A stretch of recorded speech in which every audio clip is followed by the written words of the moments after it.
Welcome to Monday Musings with the Blended Mama, gentle encouragement for busy women finding calm in the chaos. I'm Teresa, and this is a quiet place to pause at the start of your week. No pressure, no productivity lecture, just a few minutes of perspective and one small step you can carry into the days ahead. I'm really glad you're here. Now, today's episode might feel a little uncomfortable. I'm going to be honest, I'm stepping on my own toes. So, um, if you feel like I'm stepping on yours, then you're in good company because I'm feeling the same way. But it's a topic that I think I need to be more intentional about, and so I wanted to just share that with you in case it's something that you need to be intentional about as well. And that topic is rest. And that's rest not as a reward, not as something you earn once everything else is done, but as a regular rhythm. And like I said, if I'm honest, it's definitely something I'm still learning, I'm still working on. It is a work in progress. I am definitely not in the end zone on this one. Um, but somewhere along the way, I realized that I internalized this idea that if somebody is waiting on me, or if I'm behind on a project or something is unfinished, then I shouldn't be resting. And then whenever I'm crocheting or reading or just sitting quietly with my cup of tea, I get this little voice in the back of my head that says, shouldn't you be doing something more productive? And if you're anything like me, that voice gets louder when you feel behind and you feel that pressure, right? But in the season that I'm in now, I'm having to learn that rest is not selfish. Instead, it's stabilizing. For a lot of years, I could handle more than I can now. And by more or handle, I mean I could do more tasks. I could handle more commitments. I could do more output. My body cooperated with me. My energy was predictable. My brain was sharp, right? And I could keep a pretty intense pace without really thinking much about it. But this season that I'm in now, this season of life, in my mid 40s and perimenopausal, it's really kind of changed that landscape for me. My energy is not as predictable. If I get a crappy night's sleep, it's going to affect my whole day.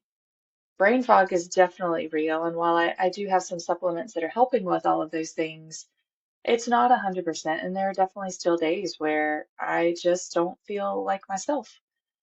And if I try to operate at the same capacity that I used to have, I crash.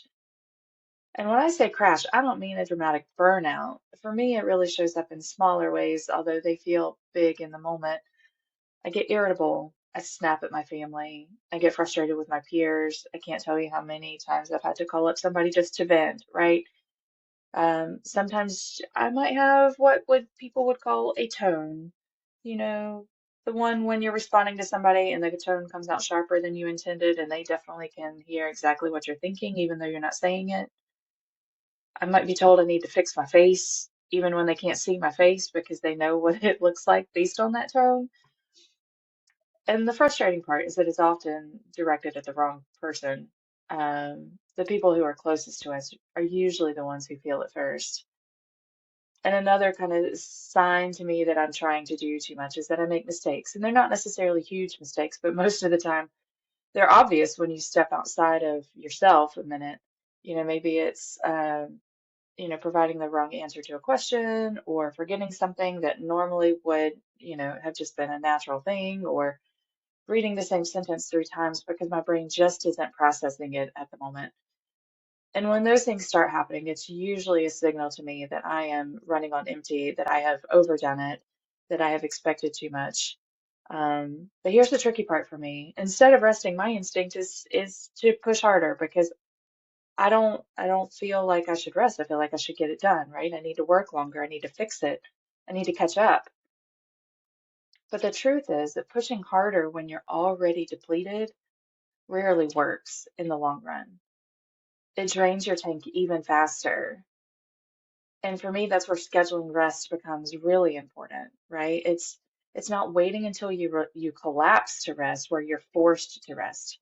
It's not hoping that you're going to just stumble into rest, but it's actually planning it and being intentional about it. Because if you're a busy woman juggling work and family and responsibilities and a million little decisions every day, rest usually won't happen accidentally. You have to make space for it. And for me, some of the most restorative things are really simple things, right? Sitting down to crochet, reading a book, sitting on the porch, watching the sunrise with a cup of tea. Sometimes even yard work is restorative, which I know sounds crazy because it definitely hurts my body, but it helps my brain to unwind a little bit. Now, for me, crocheting right now has become a favorite kind of rest, and I think it's because it's rhythmic, it's calming, right? The projects I'm working on right now, they're not overly complicated. I'm still fairly new, I think, to the crocheting world. I've been doing it a little over a year. Um, but the things I'm working on right now are simple stitches, so I don't really have to think too hard. It's not like a complicated pattern where I really have to count a whole lot because I can tell you if you've never crocheted, crocheting will definitely teach you that you do not know how to count. It's really just for me right now, these projects, they're repetitive motions, stitch by stitch, right? It's restful until I realize again that I can't count and I have to frog my project. Several rows to correct it. I think the last time I had to frog, which is just taking out, right, is undoing. I think it was 6 rows on a king size blanket. It was hours worth of work. That was not restful. But in general, there is just something about the rhythm of the stitching that helps my brain to settle down. And it has a side benefit of keeping me off my phone because it does require 2 hands to hold the hook and my project in the yarn. So it keeps me off my phone, which is honestly half the battle sometimes these days. But also, rest doesn't have to be these long chunks of time, right? Sometimes it's just 5 minutes. Maybe that's a short walk around the house, standing up from my computer after a long meeting and literally just walking around the house a couple times. Maybe it's even just as simple as stepping away from your desk, sitting on the couch with the dog for a few minutes or the cat or whatever. Or maybe standing outside in the sun for an extra few minutes when you already go out to walk the dog, right? I think it's just it just needs to interrupt that constant output, that constant productivity, and we need to just step away from it for a little bit. And for me, I have had to start writing rest directly into my planner. Like that has been a change for me, is literally writing it into my planner, putting it on a schedule. Because for me, in the season that I'm in and all that I have going on, if it's not planned, it's not going to happen. And so this is where planning can become a support system for you instead of just a task list. When we sit down to do our weekly reset, I do mine on Sundays. If you follow me on social media, that's usually when I will talk about weekly reset. But those are a great moment to do something I want to call a capacity check. So instead of just asking yourself, what do I need to get done this week? Maybe we need to be asking a different question. How much energy do I realistically have, and what is my capacity to get these things done this week? And just being realistic with ourselves about what we are going to be able to accomplish without increasing our stress, right? Because planning only around those tasks, it ignores something important. It ignores your capacity. If all you look at is your to-do list, listen, I could have pages and pages of to-do lists if I just sit down and think about all the things I need to get done. But when your week is already heavy and you're already overloaded with appointments and deadlines and family commitments, then expecting yourself to operate at full speed every single day might not be realistic. So, tracking your energy and not just tasks can really help us to plan more wisely. I know that my energy levels kind of fluctuate based off of cycles, right? And so it's up and down, and if I track it long enough, I can probably see some patterns in it, and I would guess that you can too. So I think that if we can, understand what our own bodies need and really plan our tasks around those energy levels, that helps us to provide some rest in there. And you may need to even put a rest block in there on the days that you have a lot going on. You need to be intentional about saying, you know what, I'm going to put a break in here because I know that I'm going to need that mental break.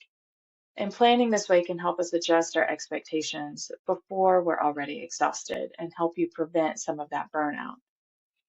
So let's walk through a little bit of a guided moment here. If you're in a safe space, now if you're driving, please don't do this. Okay, focus on the driving, but come back and do this exercise. But if you're in a safe space, go ahead, grab your planner, and I want you to just take a look at your week. Okay, and I'm going to give you a couple options of things to do to help you provide room for rest. Okay, so you don't have to do all of these. If you like the sound of one, that's the one to do. If you're like, I'm not sure any of these resonate, try one, just pick one and let's go from there. But maybe, so the first option, circle one small block of time where you will intentionally rest, even if it's only 10 minutes. So look at all that you have going on and based off of, maybe it's workload, maybe it's a busy day where you know that you're going to need to be intentional. Go ahead and find a time block and say, you know what, I'm going to take 10 minutes right here. I think that's important. That's kind of what I do is when I know that I'm overloaded on a certain day, I will look for ways to intentionally step away from the things, whether that's my day job or side hustle, whatever it is, finding 5 minutes and say, I'm going to do the things and then I'm going to take a break and then I'm going to come back and continue to work on them. Maybe you need to remove one task from your list this week. Maybe you just have too much on there and it can wait. And it's not because that thing doesn't matter, but you need to have some amount of margin in your plans to allow for rest. You need some amount of white space, right? So is there something that you have on your list to do this week that maybe either doesn't need to happen anymore or can happen later? Maybe you need to write the word rest somewhere visible in your planner. Maybe it's at the top of your weekly. Maybe it's even every day. You need to just put the word rest in there. And this would be help you it would be a reminder that rest is part of your rhythm. It's not a failure of it, right? That it's on purpose. Maybe whenever you're doing your next Sunday planning session or whatever day you sit down to plan your week. And if you don't sit down on a single day to plan your week, I recommend that you try doing that too. But when you sit down to plan your week, add a capacity check into your planning. So before filling your week with tasks, ask yourself, what pace can I realistically sustain this week? Because sometimes the most responsible thing we can do is to slow down enough to stay steady. Because the alternative often looks like pushing too hard, getting depleted, snapping at people, making mistakes, feeling frustrated with ourselves. And then we need far more recovery time than we would have if we had just simply paused earlier and rested. Rest isn't the opposite of progress, it's what makes sustainable progress possible. So if you've been carrying the pressure to keep up with an older version of yourself, or maybe you're not like me and maybe you compare yourself to someone else. I compare myself to myself from years ago, right? But maybe it's you compare yourself to someone else. But if you are carrying the pressure to keep up with someone else, maybe it's the one who could do more, move faster, handle everything without stopping. Let this be your permission to adjust because different seasons require different rhythms. And rest is not wisdom, or sorry, it is wisdom. Rest is not weakness, it's wisdom. It's saying that I know my limits and I honor the season that I'm in. And I refuse to burn out just to prove something. So this week, give yourself permission to plan rest before you desperately need it. Because calm doesn't usually come from doing more, it comes from creating space. If this episode resonated with you, I would love for you to follow the show so you don't miss what's coming next. If you'd like weekly encouragement like this delivered straight to your inbox, you can sign up for my email list. The link for that is in the show notes. You will also find links to upcoming book clubs that we are going to be having. We launch our next one on April 6th, where you can participate more in depth on conversations just like this. And you should also find a link to some of my favorite planner tools. So if you are not a planner person yet, but maybe you would like to be, I would love for you to check that out. Don't hesitate to reach out with any questions you might have. And I'll also provide a link to my website where you can find blog articles about topics just like this and many, many more. So until next time, friends, keep planning with purpose, coordinate that chaos, and I will see you right back here next Monday. I hope you have a fantastic week.